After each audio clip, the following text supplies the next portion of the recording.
You ask Tiger to solve. This deals with linear equations with one unknown. The final result is n equals -6. Let's solve it step by step. Group all n terms on the left side of the equation. Add 3 into both sides. Group like terms. Simplify the arithmetic. Group like terms. Simplify the arithmetic. Group all constants on the right side of the equation. Subtract 14 from both sides.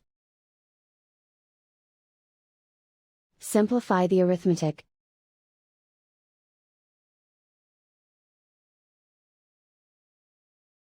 Isolate the n. Divide both sides by 8. Simplify the fraction. Find the greatest common factor of the numerator and denominator. Factor out and cancel the greatest common factor. And so the final result is n equals -6.